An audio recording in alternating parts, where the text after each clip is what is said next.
एक सुंदरपुर नाम का एक गांव था। वो गांव बहुत ही सुंदर था। वो गांव में चिंकी पिंकी नाम के दो व्यक्ति रहते थे।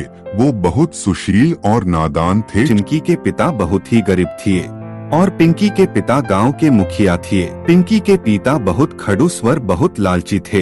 एक दिन सेठ बोलता है अपने नौकर रामू से, अरे रामू, कलुआ के बेटा से पैसा चुकता हुआ कि नहीं? अरे सेठ, कलुआ का बेटा तो पैसा देने से इनकार कर रहा है। क्या पैसा देने से इनकार कर रहा है? उसकी ये हिम्मत। हाँ सेठ जी हाँ, पैसा देने से इनकार कर रहा है। फिर तो कलुआ के बेटा को सबक सिखाना पड़ेगा। चलो रामू, चलो कलुआ के बेटा के घर चलो।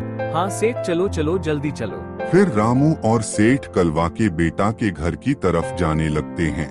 दूसरी तरफ कलुआ का बेटा और उसकी पत्नी चिंतित रहते हैं। अरे सुनती हो, रामू फिर से पैसे मांगने आया था। हाँ, मुझको भी पता है, अब क्या करें। वो दोनों बातें कर रहे थे, तभी अचानक घर के बाहर सेठ व रामू आ जाते हैं। ओ कलुआ का बेटा, घर से बाहर निकल, तेरी यह हिम्मत। जी हुजूर सेठ, मैं आ रहा हूँ।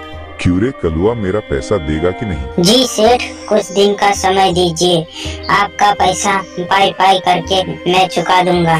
चलो ठीक है, अब की बार तो छोड़ रहा हूँ, अगली बार मैं रामू को फिर से भेजूंगा। अगर तूने पैसे नहीं दिया तो तेरा वो हाल करूँगा, तू घर में बैठने का लायक भी नहीं रहेगा। फिर रामू और सेठ अपने घर की तरफ जाने लगते हैं। अरे सुशीला, सेठ तो घर ही पैसे मांगने आया था, अब क्या करें? अब तो कहीं न कहीं करके पैसे उसका चुकता करना ही पड़ेगा। आप एक काम करिए, आप जंगल जाके लकड़ियाँ बेच के सेठ का पैसा चुकता कर दो। ये तुमने अच्छी बात कही है सुशीला, आज ही मैं जंगल जा रहा हूँ लकड़ियाँ लाने के लिए। फिर कलुआ का बेटा जंगल में लकड़ी काटने के लिए जाने लगता है। फिर कलुआ का बेटा जंगल पहुंच जाता है। आज तो मैं इसी पेड़ को काटूंगा। हे मूर्ख बालक, तो रुक जा वरना मैं शराप दे दूंगा। हे महामुनि, क्षमा कर दो, आप कौन हो? हे मूर्ख बालक, मैं बंदेवता हूँ। ये तू क्यों कर रहा है?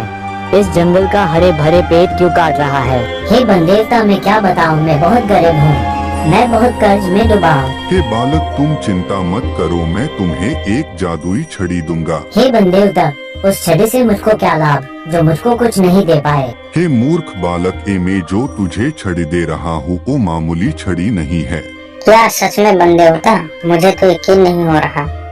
इस छड़ी में जो कुछ मांगेगा सांचे दिल से, वह तुझको सब कुछ मिलेगा। हे बालक, छड़ी देने से पहले मेरी एक शर्त है।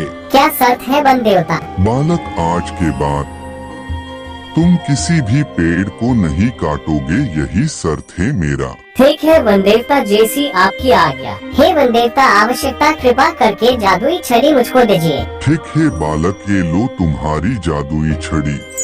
फिर वनदेवता कलुआ के बेटा को जादुई छड़ी दे देता है। शुक्रिया वनदेवता, मैं आपका बहुत आभारी रहूं।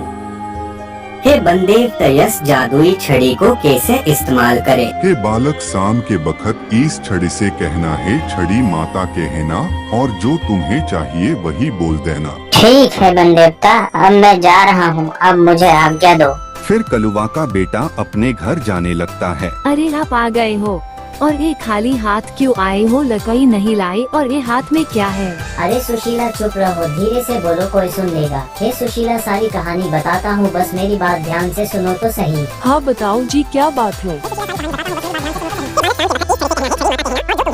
अच्छा ये बात है, मुझे तो यकीन नहीं हो रहा है। हे सुशीला, अब तो बस शाम का इंतजार है, फिर उसके बाद हमारी गरीबी दूर सुशीला। फिर धीरे धीरे शाम हो जाती है।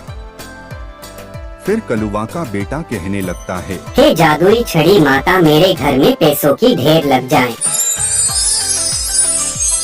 हरे वो जी, मैं तो सपना तो नहीं देख रही, इतने सारे पैसे क्या है? सच में पैसे हमारे हैं? हाँ सुशीला, ये हमारे ही पैसे। फिर जादुई के छड़ी से कलुआ का बेटा और उसकी पत्नी अमीर हो जाते हैं और सारा गांव का कर्ज भी तिर देते हैं।